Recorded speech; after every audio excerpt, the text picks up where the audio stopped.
Welcome to the Soul of Innovation podcast.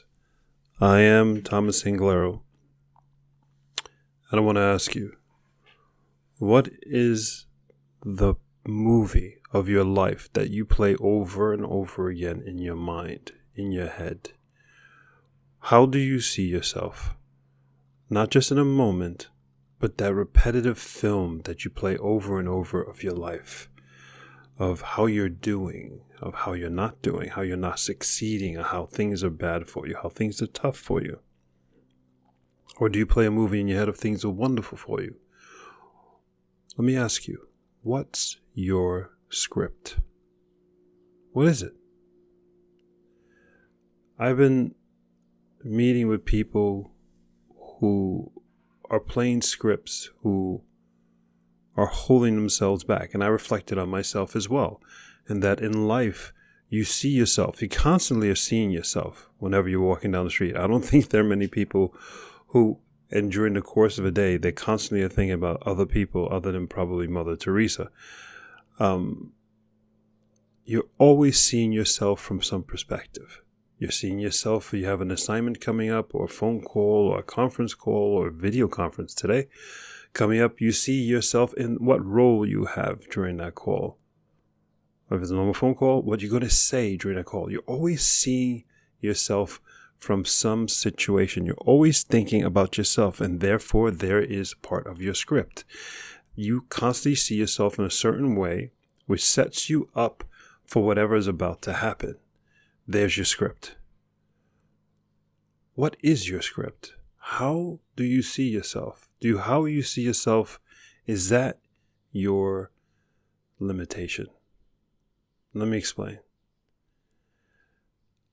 I was talking to a friend who's negotiating for a job about salary. And I reflected on this the whole weekend, not about their salary, but about the concept of salaries. And it's amazing how you read articles because you're trying to figure out, okay, what salary should I get? I'm going to a new job and I'm talking to my boss. I'm going to get a promotion. Oh, I should ask for 10%. The article says asking for 10% is fair. If you get 20%, well, it's a miracle. But usually you get 20% when you move to another job. That's somebody's script. And it just occurred to me this weekend that that's bullshit. I mean, there's so many people in this world when it comes to just money who are making a ton of it. I mean, a ton. Let me be more descriptive. There are many people who are making over $1 million a day. And you should be making $1 million a day too. The problem is that nobody's fed you a script to convince you that you should be making $1 million a day. That's the only thing holding you back. You've been on the internet, you don't read stories about people making $1 million a day, or a story telling you how to make $1 million a day. Not many of us have friends around us who are constantly telling us, yes, you can make $1 million a day. Therefore, you don't have a script being played out. Your friends, your family are your limitations of your script, and you yourself are the biggest limitation. So don't put it on anybody else, put it on yourself. So this weekend, I thought about salaries all weekend long. Not about it from an ego thing, like I'm going to buy me a Ferrari or a Lamborghini. I thought about it just as a concept. And today, I'm done. There is no limitation in the amount of money I can make, but it's not like about my ego. It's not about I need to make money. Is that the idea of making money is no longer have any limitations associated to it. There's an infinite upside. And it's not like, yeah, man, I can make money. No, it's actually limitless. Not that of course, it's always been limitless, but done. I'm going to make insane amounts. I'm going to make insane more. Because I changed my script. Or in this example, I wrote my script. Have you taken time to write your script? I reflected all weekend. Reflect. And then it's understood that this is done. You just got to say it, done. Whenever you have a mental thought and it's so clear to you, done. You just created a script. Now, how do you create the script? You just have to have this thought. You see yourself, whatever goal it is. You see yourself being a professional golfer. You see yourself being out there on Augusta right? It's 75 meters from that hole, 18th hole. And you see yourself making that long putt. And you see yourself being proud, the crowd's cheering. And you're walking towards that hole to pick up the ball with pride and raise it in the sky. Done. You're there. You the script and the universe and it will be written for you. But it's done because you see yourself there in Augusta raising that ball up. Then understand, what do you see when you see you? And that determines your script. Do you see yourself with limited amounts of income? Do you see yourself saying, well, I make $100,000. That's really good. Nobody in my family's ever made $100,000. That's a limited script. Your script should never be about comparing you to anybody else. It's about you. What, where, how do you see you? In what situation do you see you? Your script is written for you, by you, when you are ready. I was give you another story to give further clarity about your script. I went to a high school called Hackley School in Tarrytown, New York, for definitely affluent people in the United States, the northeast part of the United States.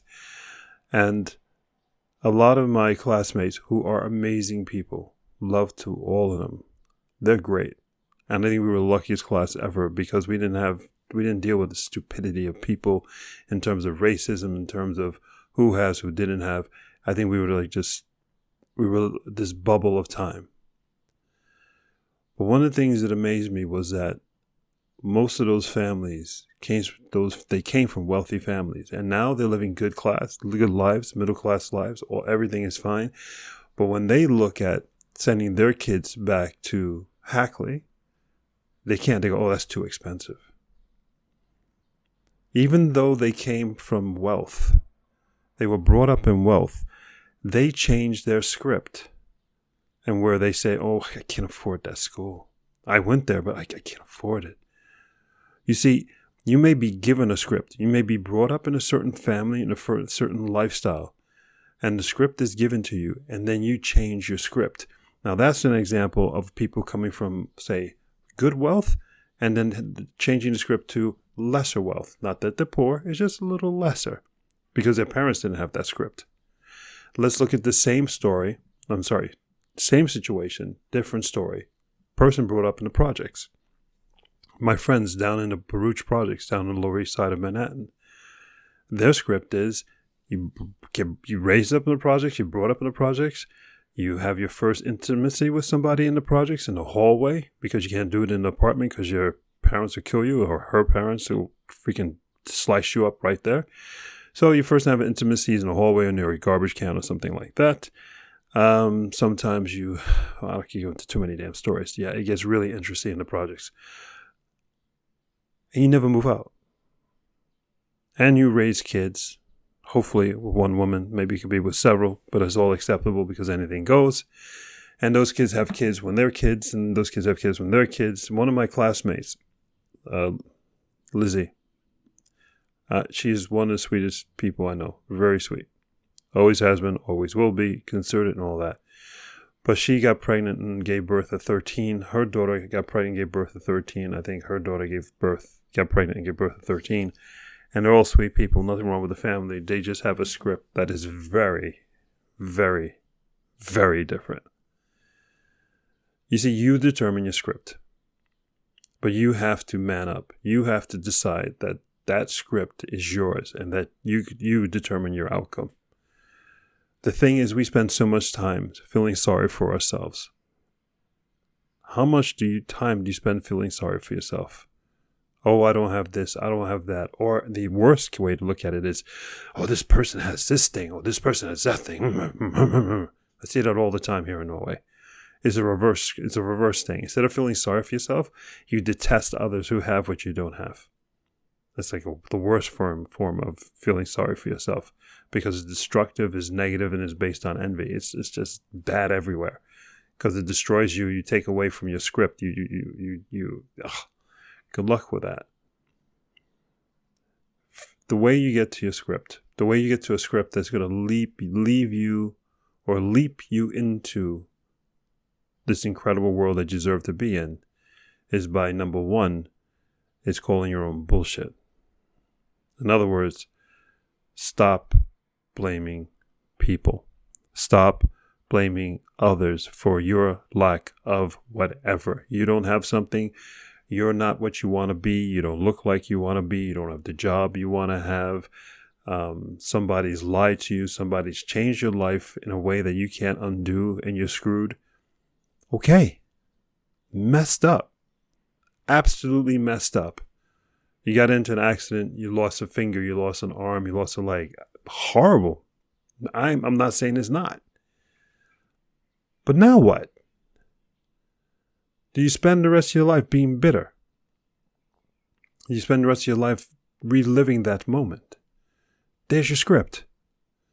So to get out of that script, call your own bullshit and own it. This is who I am. This is my situation. Fine. Now what? There begins the new script. When you get to that moment of now what, you are now opened up a new chapter. Clean pages. Fresh pen. And you're beginning to write your new script. That's how you write a new script. But the most painful and most difficult part is to finally accept the fact that your thoughts, the way you see yourself, has been your limiting factor on why you are where you are, because you kept on repeating this script, this film that's based on your script over and over in your head, seeing yourself in this way. Stop it. Stop it. There's a doctor, Dr. Caldwell. Like him or hate him. But he's a doctor who helps people who have cancer. And he's actually had the ability to heal. Well, not heal. You can't say heal. You can't say cure. Everybody gets in trouble with these words. Help people with cancer to the point where 85% of the people who he has assisted or advised with cancer, the cancer has gone away. And this was through talking. Because we understand, science understands, scientists understand, everyone understands that your thoughts controls your health. I'm not saying we can cure everything and all this stuff. I'm not going there. It's a longer conversation that could take years. What I'm saying is, when you're happy, we produce hormones, you produce things in your body that all of a sudden your body and your immune system is absolutely blasting. And anything bad in your body is dying massively. Your mind, your thoughts control who you are, control your system, your immune system, your lymphatic system, endocrine system, everything. You could heal you and you could kill you with your script. That's how important your script is. That's how important you should see your thoughts, your mind, the picture, the movie you play of yourself all day long is not only holding you back, but it may be killing you. And it's no one's fault but your own. What is your script? Got it? Go forth and spread beauty and light. I love you. And until next time. Thank you for listening to that episode. If you want to contact me, you can contact me on my website at englaro.com. And you can also subscribe to the newsletter. Or you can find me anywhere on social media with Facebook, YouTube, Instagram, and Twitter. Thank you so much, and I hope to hear from you very soon.